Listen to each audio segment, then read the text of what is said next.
ನಮಸ್ತೆ ಟಿವಿ 20 ಕನ್ನಡ ವಾಹಿನಿಗೆ ಸ್ವಾಗತ. ಶಿವಮೊಗ್ಗ ನಗರದ ಬಿಎಚ್ ರಸ್ತೆಯ ಎದುರು ರಸ್ತೆ ಬದಿಯಲ್ಲಿ ಬೆಳೆದ ಬೃಹತ್ ಮರಗಳನ್ನು ರಾತ್ರೋರಾತ್ರಿ ಕಡಿದಿರುವ ಪ್ರಕರಣಕ್ಕೆ ಸಂಬಂಧಪಟ್ಟಂತೆ ಅರಣ್ಯ ಸಚಿವರ ಸೂಚನೆ ಮೇರೆಗೆ ಶಿವಮೊಗ್ಗ ಶಂಕರ ವಲಯ ಅರಣ್ಯಾಧಿಕಾರಿಗಳು ಎಫ್ಐಆರ್ ದಾಖಲಿಸಿದ್ದಾರೆ. ಮರ ಕಡಿಯಲು ಇಲಾಖೆ ಪೂರ್ವಾನುಮತಿ ಇಲ್ಲದೆ ಅನಗತ್ಯವಾಗಿ ಮರ ಕಡಿಯಲಾಗಿದೆ ಎಂದು ಪರಿಸರ ಪ್ರೇಮಿಗಳು ಧರಣಿ ನಡೆಸಿದರು. ಈ ವಿಷಯ ತಿಳಿತಾ ಇದ್ದಂತೆಯೇ ಸರ್ಕಾರಿ ಜಾಗದಲ್ಲಿ ಮತ್ತು ರಸ್ತೆ ಬದಿಯಲ್ಲಿ ಬೆಳೆದ ಹಲವು ಮರವನ್ನ ಅನುಮತಿ ಇಲ್ಲದೆ ಕಡಿದವರ ವಿರುದ್ಧ ನಿಯಮಾನುಸಾರ ಮೊಕದ್ದಮೆ ದಾಖಲಿಸಿ ಕ್ರಮ ಕೈಗೊಳ್ಳುವಂತೆ ಅರಣ್ಯ ಸಚಿವ ಈಶ್ವರ್ ಖಂಡ್ರೆ ಅರಣ್ಯ ಪಡೆ ಮುಖ್ಯಸ್ಥರಿಗೆ ಸೂಚನೆ ನೀಡಿದ್ದಾರೆ. ಕೂಡಲೇ ಕಾರ್ಯಪ್ರವೃತ್ತರಾದ ಶಿವಮೊಗ್ಗ ಶಂಕರ ವಲಯ ಅರಣ್ಯಾಧಿಕಾರಿಗಳು ಬೆಂಗಳೂರು ನಾಗರಬಾವಿ ಮಲ್ಲತ್ತಹಳ್ಳಿಯ Sridhar B P, Shivamogga Pai international manager Deepak Kumar, Karnataka ಅರಣ್ಯ ಕಾಯ್ದೆ 1963 ಸೆಕ್ಷನ್ 33, 62 ಮತ್ತು 82 ಎಫ್ಐಆರ್ ದಾಖಲಿಸಿದ್ದಾರೆ. ಇನ್ನು ಪ್ರಕರಣಕ್ಕೆ ಸಂಬಂಧಿಸಿದಂತೆ ಓರ್ವ ಆರೋಪಿಯನ್ನ ಅರಣ್ಯಾಧಿಕಾರಿಗಳು ಬಂಧಿಸಿದ್ದಾರೆ.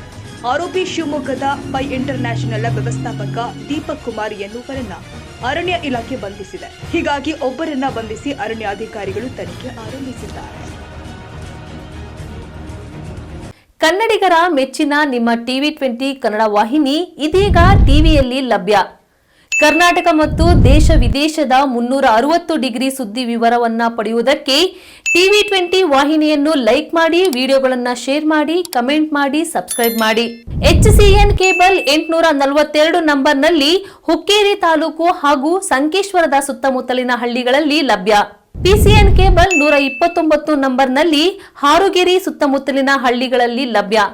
ರಾಯಬಾಗ್ ಡಿಜಿಟಲ್ ಚಾನೆಲ್ ಕೇಬಲ್ 80ನೇ ನಂಬರ್ನಲ್ಲಿ ರಾಯಬಾಗ ತಾಲೂಕಿನ ಸುತ್ತಮುತ್ತಲಿನ ಹಳ್ಳಿಗಳಲ್ಲಿ ಲಭ್ಯ.